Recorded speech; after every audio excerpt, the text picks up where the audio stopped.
Faites de vos rêves une réalité. Chaque grande âme de l'histoire avait une vision pour réaliser une idée spécifique, où la passion les dominait jusqu'à ce que le rêve devienne réalité.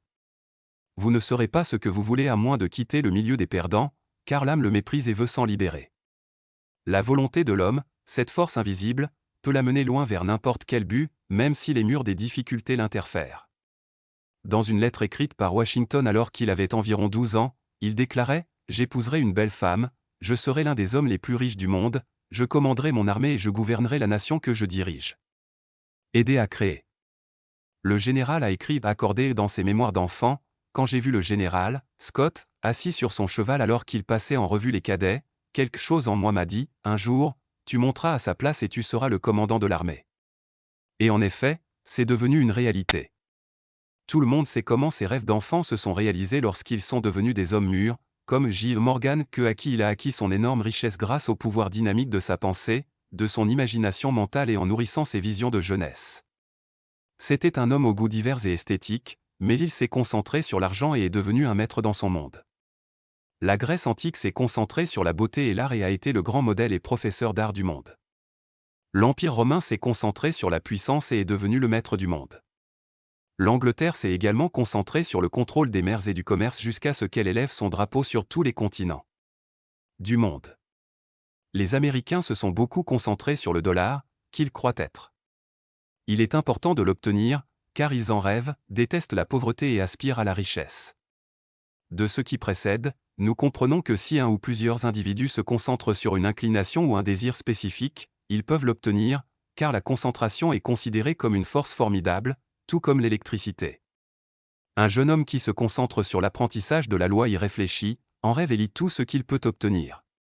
Concernant la science du droit, il siège dans les tribunaux pour observer le déroulement des séances, écoute les procès et, à chaque occasion, apprend des professionnels. Il deviendra sûrement un jour avocat. Il en va de même pour toute personne, profession, art, médecine, ingénierie, littérature, musique, etc., ainsi que pour les autres arts ou sciences. Ceux qui se concentrent sur une idée et continuent d'imaginer leurs rêves et de les nourrir sont comme un petit enfant. Et qui ne perdent jamais de vue leur objectif, quelle que soit la situation, même si la route est sombre, ils obtiendront ce sur quoi ils se concentrent, car en se concentrant sur le désir spécifique qu'ils ont formulé. Un aimant puissant qui attire tôt ou tard ce sur quoi ils se concentrent. Qu'est-ce qui aurait pu être évité? Au l'épaule de devenir un musicien accompli, ou qu'est-ce qui pourrait empêcher un garçon qui défie le mécontentement de son père en le laissant dormir la nuit et en allant au grenier pour jouer de son petit violon rouge, une passion qui hantait ses rêves et ne le laissait jamais dormir. La passion est la même qui me fait avancer. Michel Fardet et Edison persévéraient, aucune difficulté ne les a empêchés de réaliser les visions d'enfance qui les passionnaient. Si vous parvenez à concentrer votre réflexion et à insister constamment pour atteindre votre objectif, rien ne peut vous empêcher de l'atteindre. Cependant, une concentration intermittente et un enthousiasme intermittent entravent la réalisation de l'objectif, aussi puissant soit-il. Rêver sans effort ne fera que gaspiller vos forces, vous devez donc combiner votre vision mentale avec un effort concentré et continu sur le plan physique. Être victorieux. Il existe des milliers d'appareils au bureau des brevets de Washington qui n'ont été d'aucune utilité pour le monde, simplement parce que les inventeurs ne se sont pas accrochés à leur vision assez longtemps pour la réaliser pleinement, sont devenus frustrés et ont abandonné leurs efforts. Grâce à cela, d'autres inventeurs ont obtenu bon nombre de ces quasi-succès, ajoutant les chaînons manquants à leurs œuvres et en faisant de véritables succès. Préparez votre fuseau et votre hache, bon présage, et Dieu vous enverra un tas de linge, dit le proverbe. Si nous prenons les promesses de Dieu au sérieux et jouons le rôle nécessaire pour les accomplir, personne ne échouera ou ne sera malheureux si nous lui envoyons nos désirs intensément et les visualisons jusqu'à ce que notre esprit soit ébranlé par les choses auxquelles nous aspirons et auxquelles nous aspirons. En négligeant de prendre des initiatives et de persévérer, nous finirons par attirer nos désirs de partout. Partout vous trouverez des hommes et des femmes frustrés de leur vie, parce qu'ils n'ont pas pu obtenir l'éducation musicale ou artistique dont ils rêvaient, ou la formation nécessaire pour composer, ou apprendre les métiers du droit, de la médecine, de l'ingénierie ou tout autre métier. Profession. Ils ont senti qu'ils luttaient dans un environnement inapproprié, ils se plaignent du sort auquel ils sont parvenus et ils sentent que la vie les a trompés alors que la vérité est que ce sont eux qui se sont trompés et n'ont pas obtenu le fuseau et l'ont fait. N'insistez pas pour l'envoyer. Leurs désirs et leurs aspirations attireraient vers eux le lin pour tisser la toile d'une vie nouvelle et complète. 3 choses que nous devons faire pour réaliser nos rêves, visualiser notre désir, concentrez-vous sur notre vision et travaillez pour en faire une réalité quant aux outils nécessaires à cela, ils existent en nous et non à l'extérieur de nous, quels que soient les accidents de naissance ou de chance. Il n'y a qu'une seule force par laquelle nous pouvons façonner notre vie matérielle, c'est celle-ci. L'esprit, l'abeille et le serpent tirent une substance de la même plante, l'un d'eux la transforme en poison mortel et l'autre en miel délicieux, car la force qui transforme la substance est à l'intérieur de l'abeille ou du serpent, entre 2 filles ou 2 garçons vivant dans le même environnement misérable, dont l'un reçoit une éducation où il se forme au statut et au pouvoir pendant que l'autre grandit sans se forger une identité. Chacun d'eux a le même matériel similaire, tandis que l'un le transforme en l'or et l'autre en or. Des balles. 2 marins ont forcé la même brise pour envoyer leur bateau dans des directions opposées. Ce n'est pas le vent qui guide le navire, mais l'angle de braquage de la voile qui détermine le port visé. La force qui fait que nos désirs et nos visions se réalisent n'est pas dans notre environnement ou dans des circonstances extérieures à nous, mais plutôt en nous. Il existe une force magnétique invisible et inconnue qui naît de la concentration prolongée de l'esprit sur un désir. Nous est cher. Il attire à lui la réalité qui correspond au désir. Nous ne pouvons pas déterminer exactement quelle est cette force qui fait sortir de l'éther cosmique la chose à laquelle nous aspirons et la fait se matérialiser à la hauteur de nos désirs, nous savons seulement que ça existe. L'espace cosmique qui nous entoure est plein de possibilités inimaginables, et le puissant esprit concentré s'étend dans cet espace, cette mer d'intelligence attire vers elle ce qui lui convient et incarne les désirs de l'esprit. Toutes les réalisations humaines ont été extraites de l'invisible par le cerveau, en concentrant l'esprit sur la transformation de la richesse des matériaux à sa disposition en formes adaptées à ses désirs. Toutes les grandes découvertes, inventions et actes qui ont fait sortir l'homme de son existence animale ont été concrétisés en pensant constamment à ces choses et en les visualisant par leurs auteurs. Ces personnalités se sont accrochées à leur vision et l'ont nourrie jusqu'à devenir de puissants aimants qui ont attiré l'humanité. Intelligence universelle pour réaliser leurs rêves. La plupart des inventions révolutionnaires se sont développées à partir de un éclair de pensée, la machine à coudre, par exemple, est née d'une idée simple, à laquelle l'inventeur a contribué. Il le fixe constamment dans son esprit jusqu'à ce que l'idée s'incarne dans une réalité tangible. Il y est habitué des espoirs aubépines. Regarder sa femme confectionner des vêtements et coudre tard dans la nuit le fit réfléchir et se demanda si ce labeur était vraiment nécessaire. En regardant son aiguille bonder voler d'avant en arrière, il se demanda si c'était le même travail qui avait demandé à sa femme aussi longtemps. Cela peut-il être accompli avec moins d'efforts, en 2 fois moins de temps et par un certain type de moyens mécaniques? Il a continué à développer son idée tout en rêvant à quel point ce serait merveilleux si quelqu'un pouvait sortir des millions de femmes de la pauvreté. Jour après jour de dur labeur, il a commencé à expérimenter des outils primitifs, subissant la désapprobation de ses amis qui pensaient qu'un homme devait le faire. Devenir fou en passant son temps à une idée tellement impossible, mais à la fin sa vision s'est incarnée dans une merveilleuse réalité et machine à coudre. Cela a libéré les femmes du monde d'un labeur sans fin. L'idée d'un téléphone est venue à l'esprit du professeur Alexandre Facture en tirant une ficelle à travers un trou au fond d'une boîte de conserve, à travers lequel on découvrit que le son pouvait être transmis. L'idée captura si complètement l'inventeur qu'elle le priva de sommeil et le rendit pauvre pendant un certain temps, mais rien ne put tenir, éloigner sa passion, ou l'empêcher de le faire. Pendant qu'il travaillait sur son invention, il luttait beaucoup contre la pauvreté et entendait les critiques et les dénonciations de ses amis alors qu'il insistait pour l'avoir. Il a travaillé dur jusqu'à ce que l'idée de le téléphone est devenue une réalité. Toutes les inventions d'Edison et celles de chaque inventeur ont été réalisées sur le même principe qui a donné naissance à la machine à coudre et au téléphone. Elles ont toutes commencé avec des idées simples et des visions fixes qui ont été nourries et transformées en faits. Selon Darwin, le désir de monter vers le ciel a précédé l'émergence et le développement des ailes de l'aigle, et nos divers organes et fonctions auraient évolué à partir du sentiment de besoin, tout comme les ailes de l'aigle se sont développées. Le désir de voler et les cellules du cerveau se développent en réponse à ce désir. Là où il n'y a pas de désir, il n'y a pas de croissance ni de développement du cerveau. Le cerveau se développe davantage dans une direction ambitieuse et pionnière. Le désir d'apprendre la musique, par exemple, développe les cellules cérébrales musicales, la partie du cerveau liée à la créativité. Lorsque nous exerçons la direction exécutive dans la gestion d'une institution, les cellules cérébrales liées. Dans toutes les différentes affaires de la vie, chaque fois que nous sollicitons le cerveau par le désir de créativité, cette partie répond et grandit au fil de nombreuses années. Depuis des années bien souvent, un pauvre garçon de la campagne construit dans son imagination les palais du futur et imagine la grande entreprise commerciale qu'il mènera. Le ridicule de sa famille et de ses compagnons ne l'a pas dissuadé, ni effrayé ni obscurci. La vision lumineuse qu'il a vue au loin. Il continue de nourrir sa vision, et voici l'opportunité inattendue qui vient de l'inconnu. Il s'est retrouvé employé dans une grande maison commerciale dans la ville de ses rêves. Vous l'avez trouvé observant tout avec un œil d'aigle, absorbant informations et idées, et il est alerte, actif et ingénieux. En quelques mois, il est promu puis de nouveau promu. Il attire l'attention du responsable de l'organisation, qui le convoque dans son bureau privé et lui dit qu'il l'observe depuis plusieurs mois et qu'il pense l'être. Le jeune homme qu'il recherchait pour diriger l'entreprise, alors il lui donne quelques actions, et l'entreprise continue de prospérer sous sa direction, et en quelques années, le nouveau gérant devient un partenaire à part entière de l'entreprise commerciale. Il est entré comme garçon de bureau, et c'est son rêve qui s'épanouit et sa vision s'incarne parce que son esprit se développait constamment le long de la ligne, et il a dessiné du matériel pour lui pour que ce soit réel. Une pauvre fille d'une famille humble état le mien, ses parents pensaient qu'il était impossible pour leur fille de devenir chanteuse publique.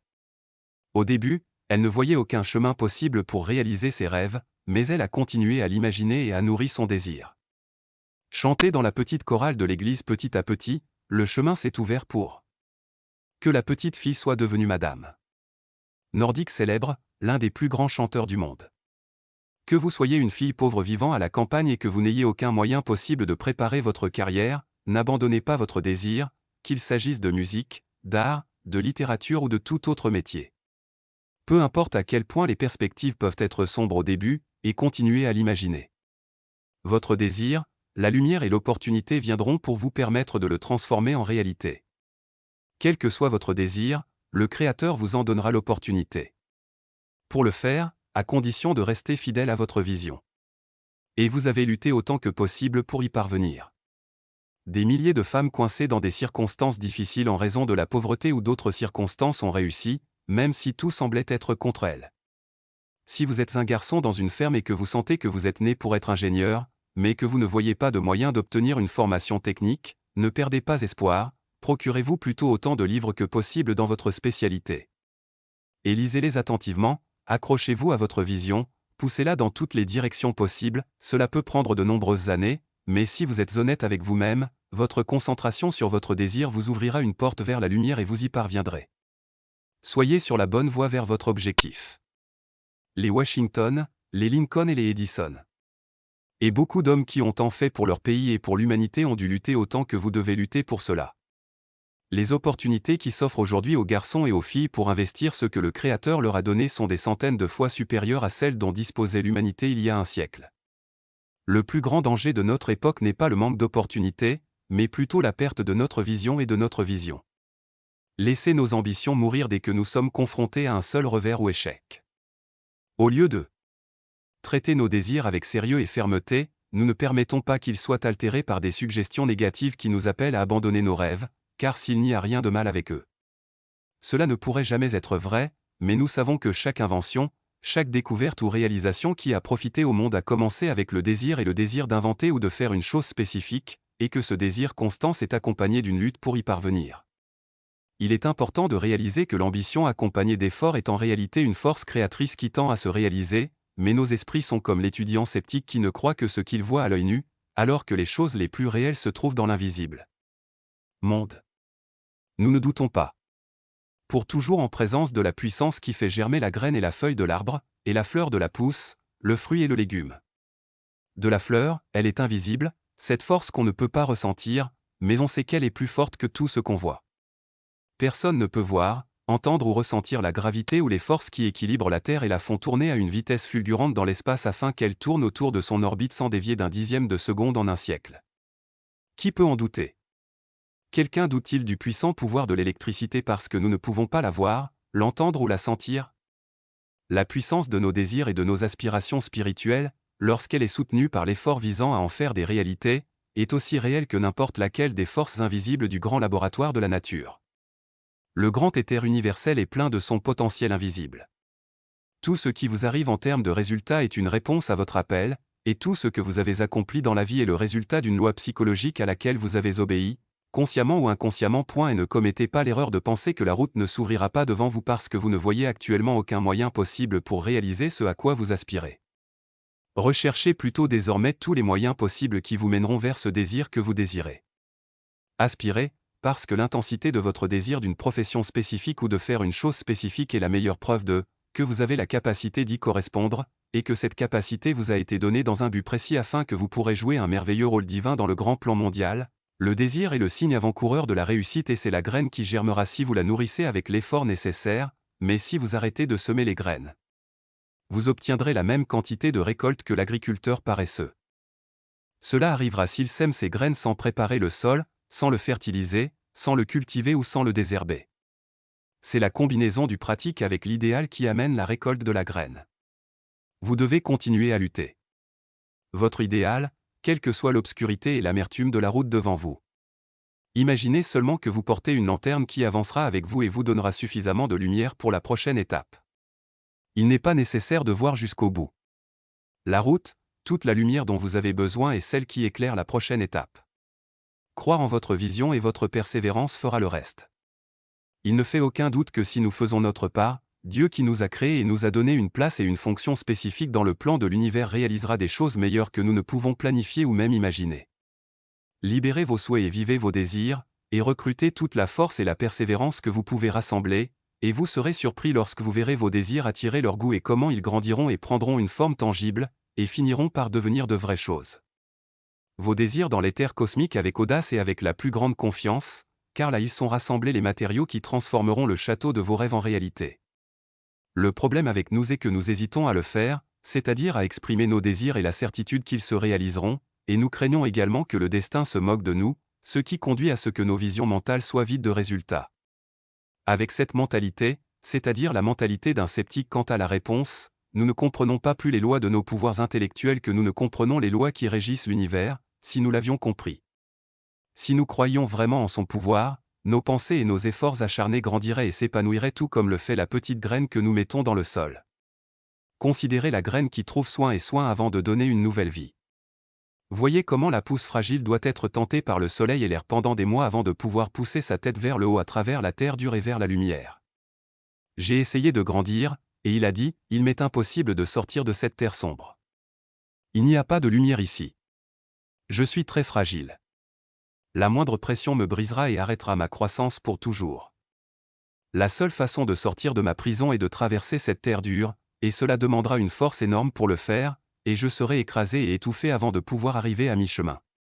Mais le soleil fait signe, persuade et encourage les corps à bouger et à tenter de défier cet impossible, et voici le bourgeon, en quelques jours, élevant sa tête délicate au-dessus de ce qu'il considérait comme le plus grand ennemi de son progrès, doute, qu'il a informé que ce à quoi il aspire est un avenir impossible. Le sol a renforcé ses fibres et l'a équipé pour affronter les éléments évoqués ci-dessus. Avec les tempêtes auxquelles cette plante délicate a fait face, vous risquez de vous retrouver, comme elle, assiégé par des obstacles qui semblent insurmontables. Vous ne verrez peut-être pas un rayon de lumière à travers le sol dur et les conditions difficiles, mais gardez votre vision et continuez votre lutte, vous gagnerez en force et trouverez le soleil, l'air, la croissance et la vie. Vous vous retrouvez peut-être coincé dans un métier inapproprié, mais cela vous tente d'abandonner vos rêves parce que vous ne voyez pas de meilleur moyen d'améliorer votre situation. C'est le bon moment pour vous y accrocher et insister pour qu'il se réalise. Parce que vous ne réalisez peut-être pas que vous êtes au milieu de la terre, et si vous continuez à pousser le plus possible vers le sommet, vous verrez la lumière du soleil et respirerez l'air et la liberté. Il n'y a personne qui n'ait la possibilité d'améliorer les circonstances de sa vie. Si votre situation actuelle est étouffante et ne vous laisse pas d'espace pour vous exprimer, ne désespérez pas car vous pouvez faire de la place en comblant le vide en accomplissant des tâches simples. Du mieux possible, en gardant votre esprit concentré sur l'échelle de votre ascension. Vous créez vous-même les escaliers par lesquels vous montez ou descendez, et personne d'autre ne pourra le faire à votre place. C'est la clé principale qui l'ouvrira. Porte cruelle qui. Ce qui vous gêne n'est pas entre les mains du destin, mais plutôt vous le créez à travers vos pensées. Votre prochaine étape commence là où vous en êtes actuellement, en faisant ce que vous devriez faire aujourd'hui. Obtenir un meilleur résultat, c'est toujours faire le travail du moment.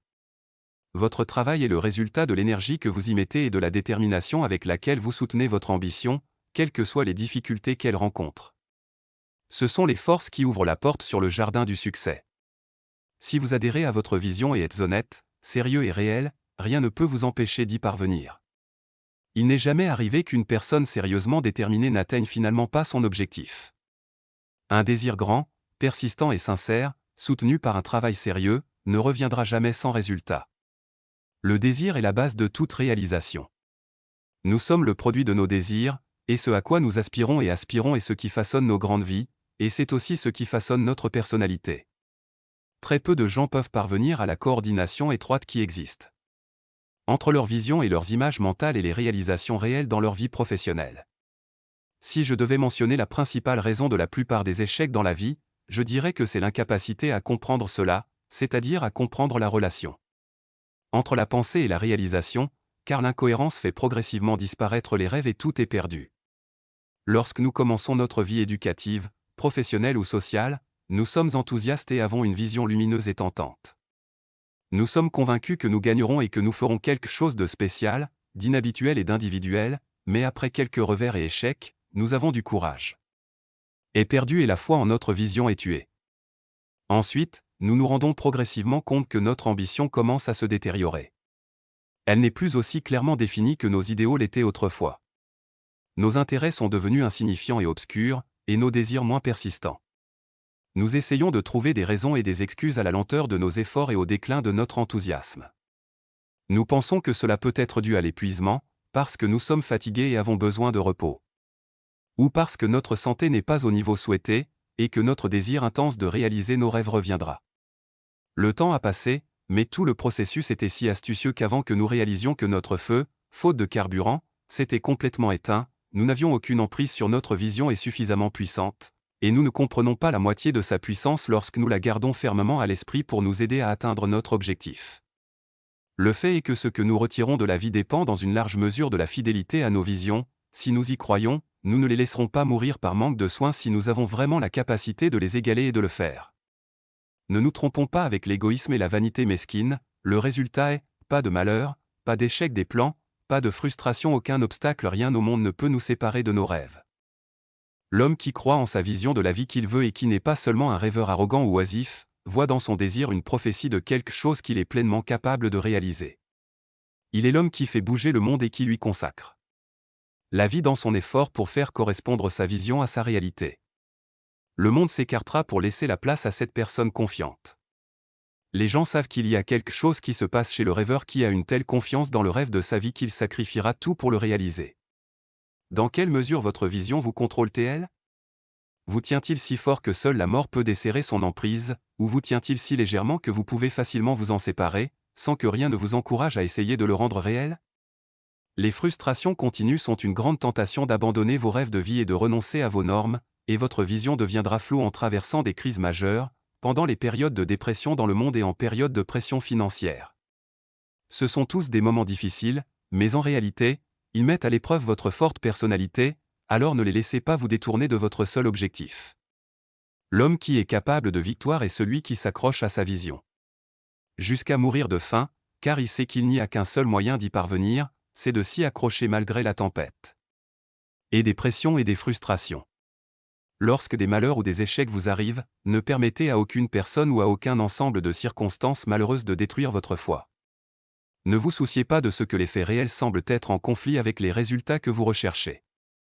Ne vous souciez pas des critiques que vous entendez de beaucoup autour de vous, accrochez-vous plutôt à votre vision parce qu'elle est sacrée et que Dieu vous exhorte à lui faire confiance et à continuer. Ne la laissez pas s'effacer ou devenir ennuyeuse, car votre succès ultime sera mesuré par votre capacité à vous y accrocher. Il va en vous accompagnant à travers des déceptions successives. Continuez à travailler à visualiser le rêve de votre vie, car il existe certainement une voie inattendue qui s'ouvrira pour le réaliser. Expulsez à jamais de votre esprit toute idée qui pourrait vous empêcher d'atteindre votre désir. Continuez à regarder fixement dans le sens de votre ambition, quelle qu'elle soit. Décidez de ne pas la reconnaître. Ne perdez jamais, et votre décision créera une force formidable pour l'attirer vers vous. Et la capacité d'endurer en s'engageant à persévérer jusqu'au bout, si l'on entretient constamment la psychologie du vainqueur. Vos efforts seront couronnés de victoire.